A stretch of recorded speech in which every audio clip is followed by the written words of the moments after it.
Hey guys, it's Mitch. How's it going? We're going back to the X. Well, these books sold hundreds of thousands of copies, and it must be because they're good and not just because of their reputation of Jim Lee being a good artist, right?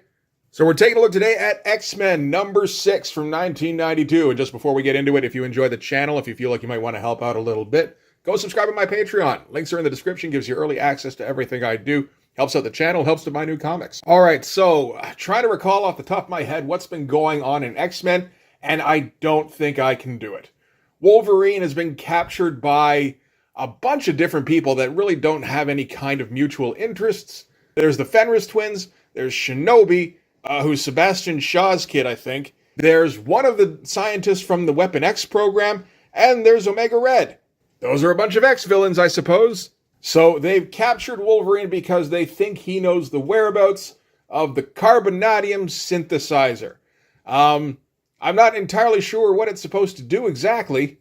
It may have been explained in the last issue, but given that the last issue was such an ungodly mess, very clearly just Jim Lee drawing pages that look like X-Men pages and then handing them over to John Byrne to try and turn into some kind of narrative. And it seems like John Byrne was pretty much just there for the paycheck for those two issues. So yeah, the last two issues have basically just been pages that look like X-Men pages with characters saying things that sound like X-Men things. Meanwhile, nothing really happened and it didn't really seem to be going anywhere. So this one ought to be a blast. So let's start with the cover here.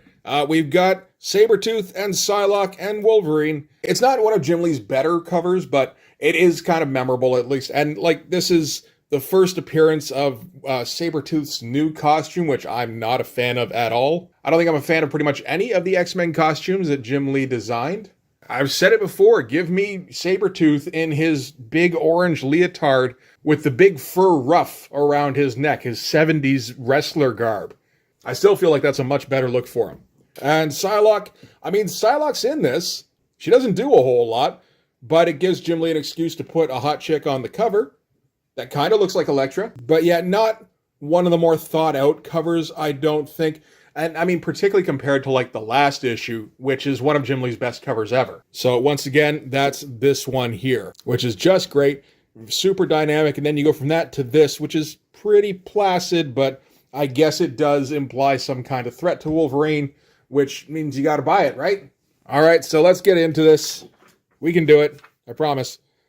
All right, this is Jim Lee, plot, and art. So, once again, Marvel method. Jim Lee's writing this story, but Art T-Bear doesn't get credited with inks. He's getting credited with finishes. So, we're at this point, we know what that means. That means Jim Lee was doing breakdowns, not full pencils, and handing them over to Art T-Bear to finish off. Why would he be doing that? Only 6 issues into his new comic? Well, Jim Lee has a new venture that he's working on. We're 2 months away from Youngblood number 1 hitting the stands.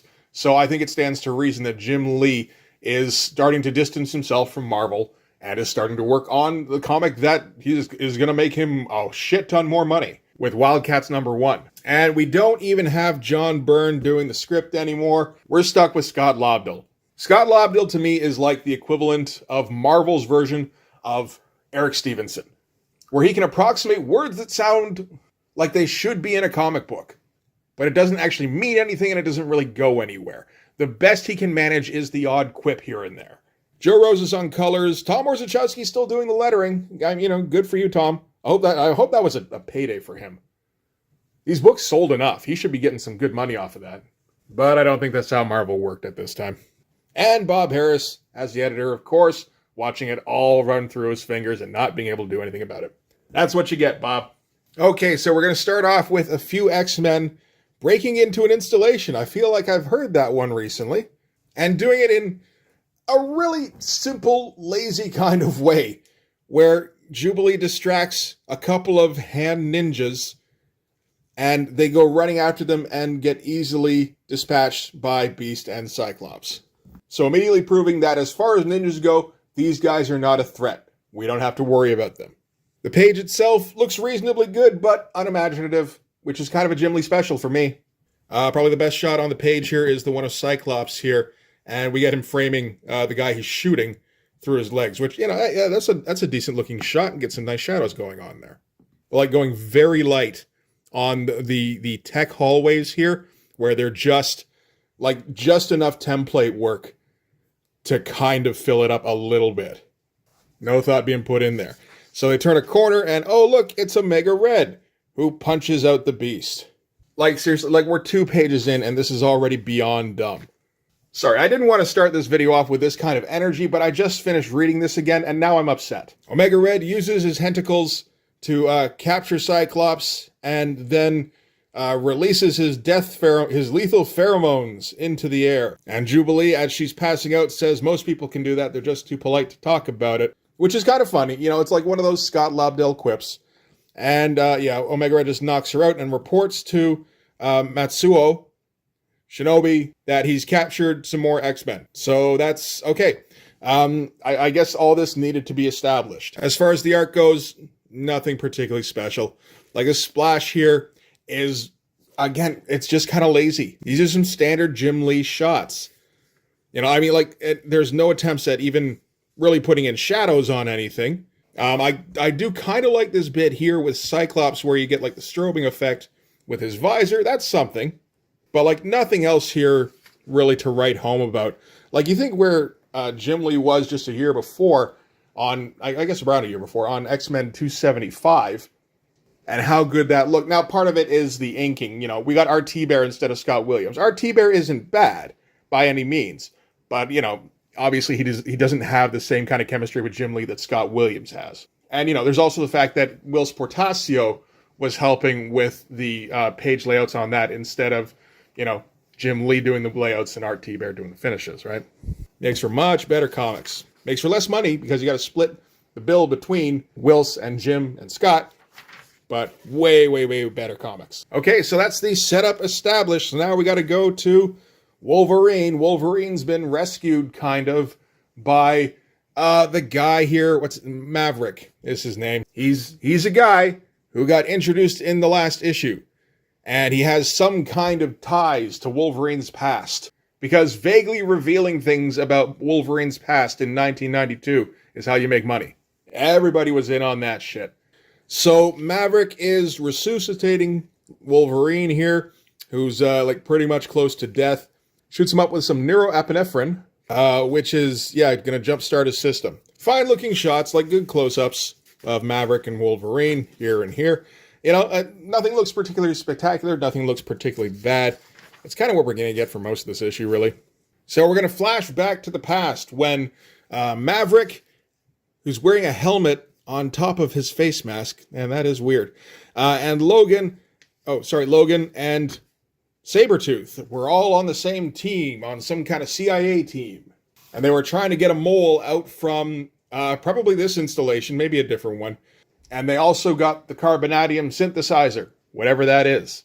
All we know about carbonadium at this time is that it's kind of like adamantium, only a bit more bendy. And that's what Omega Red's tentacles are made out of. And it also somehow helps Omega Red's lethal pheromones. So they've got their agent here. They're going to have to jump out of the window here, which is like 10 stories up.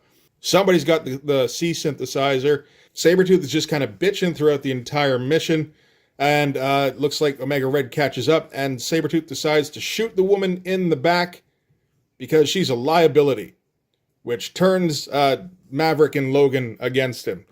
And this strikes me as a page Jim Lee did not really want to draw. You just see all sorts of little bits of evidence in here. Like this head here. No, that's not a Jim Lee head. This hand, I don't know what's going on with his hand. The outline maybe is Jim Lee-ish. But all the stuff in the middle, no, he let Art T-Bear make that shit up. The close-ups look about right, although there's not a whole lot of rendering. So it feels like he maybe put in a bit more detail on those. But yeah, no, he kind of took this page off and let Art T-Bear just kind of go to work on it. So yeah, Omega Red catches up with them.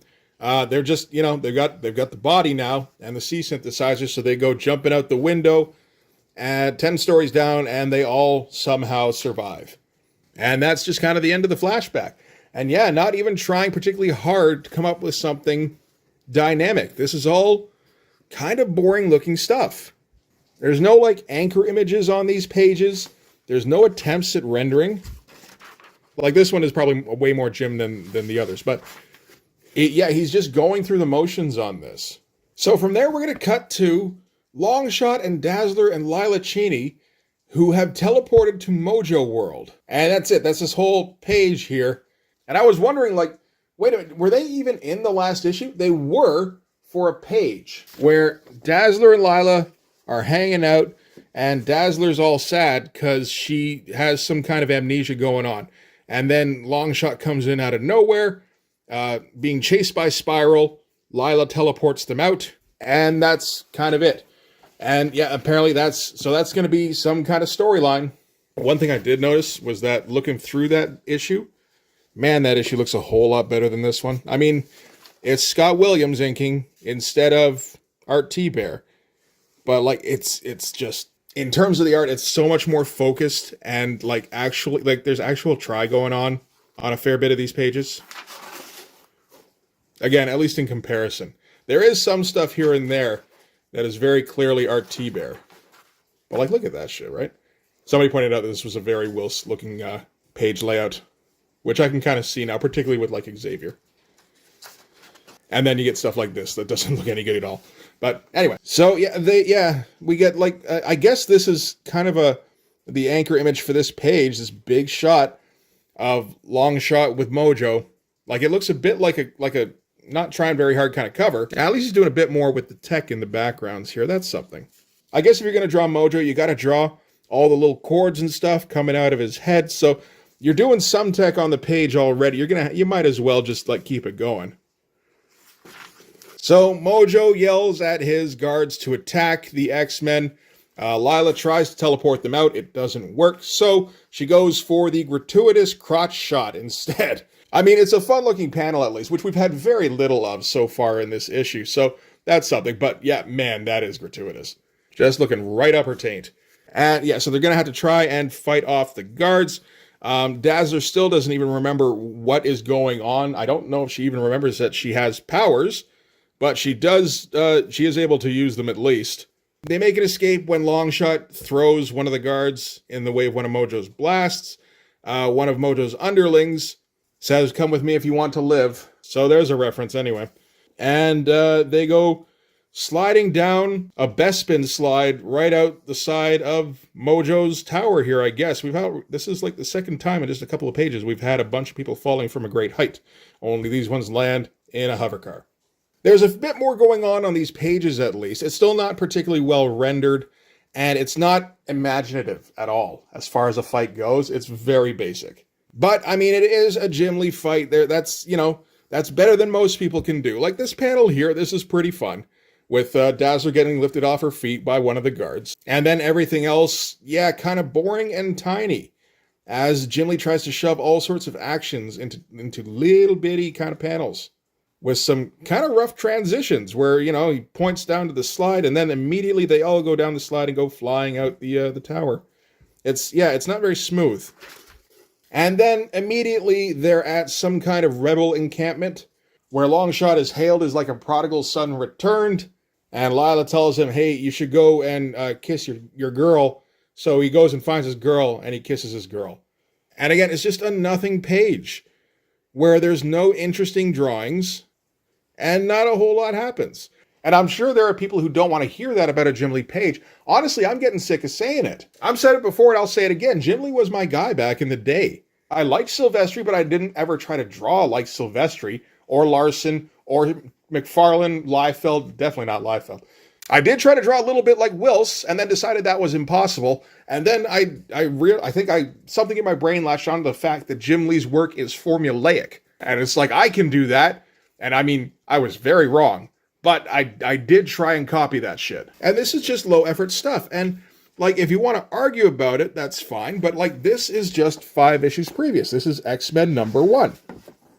And there's just a lot more going on every page. Again, there's a difference in that it's Scott Williams versus Art T-Bear. Scott Williams just has a greater volume of lines, and his stuff looks crisper.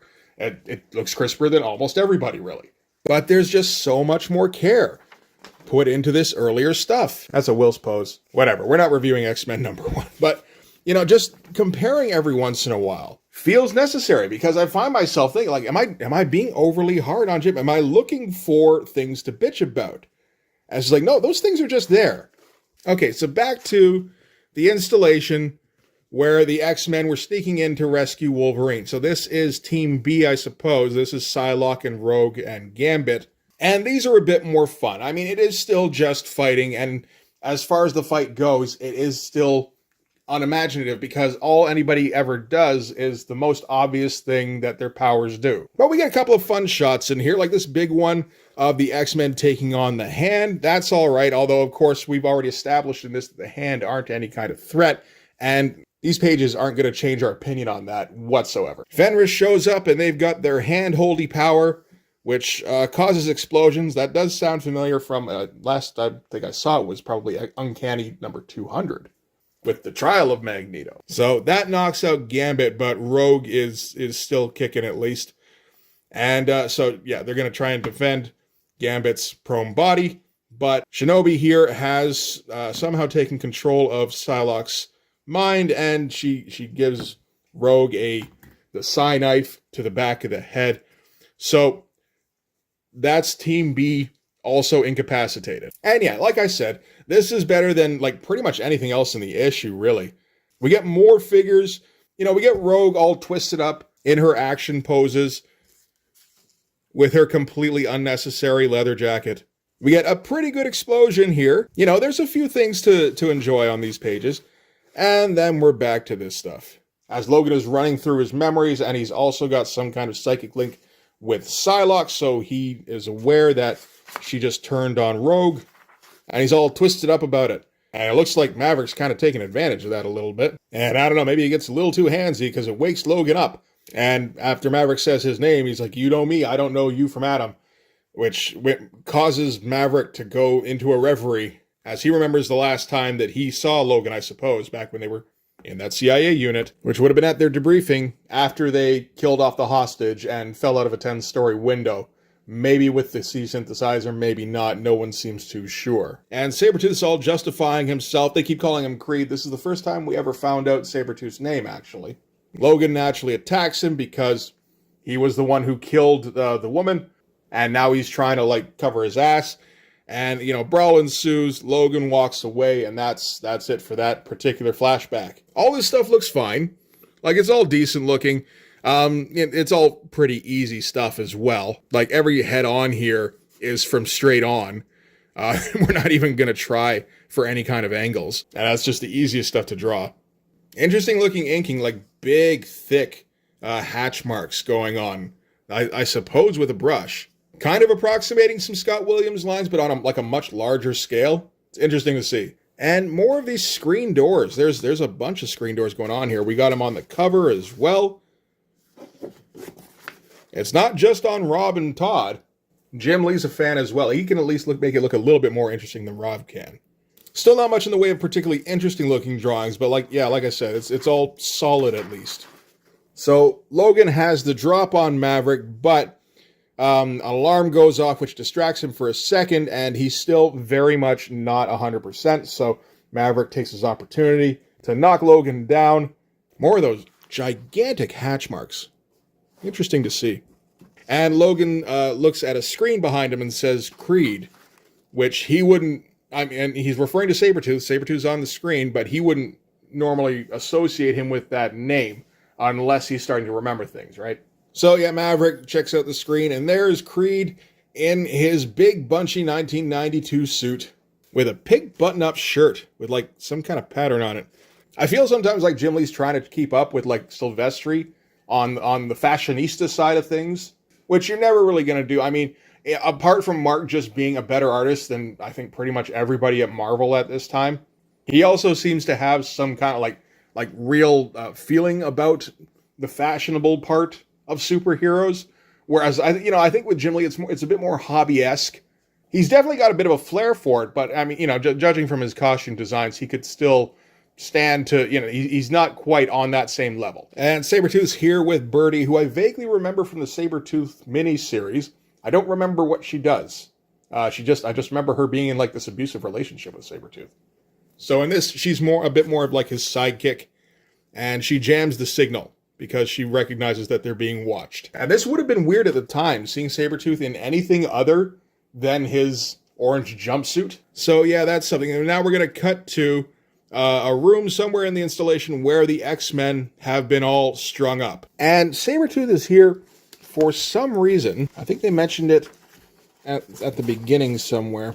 After Omega Red captured the first batch, Matsuo says, any moment now we're expecting a specialist who will help us find your missing savior, who I suppose they're referring to Wolverine. So Sabertooth is here to help find Wolverine. Or Maverick. He could be talking about Maverick. Also that they can find the C synthesizer, I suppose. We learn a couple of things, like Creed also has memory problems, obviously, so he kind of half remembers Omega Red, but doesn't actually remember the same things that Logan does now. He does recognize Gambit, so that's another revelation kind of thing. There's a few of them in this issue. You know what this feels like? Is like J.J. Abrams movies, where there isn't an actual plot, there's just mystery boxes everywhere. We're going to drop clues that seem like, oh, this is all leading to something, but all it leads to is more clues that we're going to drop later on down the line. The Cyclops tries to warn Sabertooth that there's an army of killer androids that are after him, and they're referring to Wolverine number 50. There's a lot of referring to other issues in this. Like a lot of those little asterisks going, it happened in this one, it happened in that one. See, here we go, Wolverine number 50. They really want you to read Wolverine number 50, I think, before you read this one. Not that Wolverine number 50 really has any kind of answers itself. Larry Hama's doing his own mystery box shit over there as well. But at least that one feels a bit more like a narrative.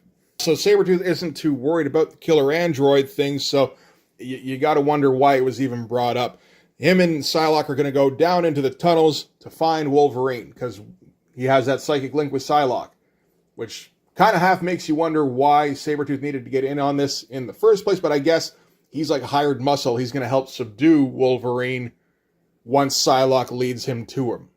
Or something. I mean, something must be happening. So yeah, in the tunnels, Maverick has Wolverine. He's got him all tied up, and he's just kind of leading him around. They bring up the bond with Psylocke, and Logan deduces from that she's going to be leading Sabertooth down here. So, I mean, he's aware that Psylocke has kind of been turned. So I guess that's kind of a bit of a chain of events. That makes some sense. So he convinces Maverick to let him free from his bonds. Otherwise, the alternative is he just breaks free eventually, and then he's against Maverick as well. And at that moment, that's when Sabertooth and Psylocke show up on the scene. And we get our kind of iconic costume reveal. Like I said, I don't like this costume very much. Whole bunch of needless crap on there. What's he doing with these elbow spikes? Has he ever used the elbow spikes? He probably has at some point now. And Psylocke almost exactly copying her pose from the cover here, only not quite, a little bit lazier. And yet nothing super special going on any of this. So, Sabertooth leaps into the fray, but Maverick and Logan are ready, and we get a bloodstain, and that's our fight. It's a good shot of these two leaping, at least. This one's, I mean, kind of boring and easy, but sure, it's fine and solid. But to not even have a swing, I mean, there's a reason for it, I guess, in that they're going to do like a switch around in the next issue. But man, that's some anticlimactic shit, eh? They built that shit up on the cover. So yeah, in the next page, Sabertooth has Wolverine and Maverick in custody, and he's bringing them back to the compound. And all the villains do a bit of a toast, because I guess they figure they're going to get the C synthesizer or something. And Matsuo tells Omega Red that he can kill as many X-Men that he wants to in the meantime. And that's the end of the issue. I don't know, man. There was not really a whole lot of anything happened in that thing. Like, this is a 4-issue storyline where, like, next to nothing happens. It all doesn't happen very unclearly, and Jim Lee is rapidly losing interest issue by issue as we go. So yeah, that's a mess. I thought the last one was a mess. This is a terrible comic. You know, nothing is clear, nothing is definitively established, and it's all drawn fairly lackluster. I think I reread this from time to time when I was a kid, and I don't think I ever came away with a very good idea of what was even going on. But if you want to learn how to draw heads from straight on like Jim Lee, there's plenty of examples in this issue. So that's something. Anyway, that's going to do it for this one. Next one, we can finish up this storyline.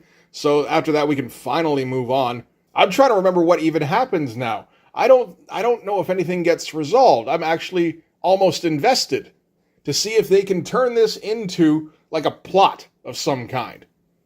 I have my doubts, but I guess we'll see in X-Men number 7. But for this one anyway, that's going to do it. Thanks very much for watching. If you like this video, please hit like, hit subscribe, hit the notifications so you know when the next one's coming out. Go over and subscribe to my Patreon. It gives you early access to everything I do, from the Blood Force stuff to the YouTube videos before they get uploaded to YouTube, as well as some Patreon exclusive content. You can also follow me on Instagram and DM me there for commissions, and you can join the Blood Force Discord server. But yeah, that's going to do it. Thanks again for watching, guys. I'll see you in the next one. Bye-bye.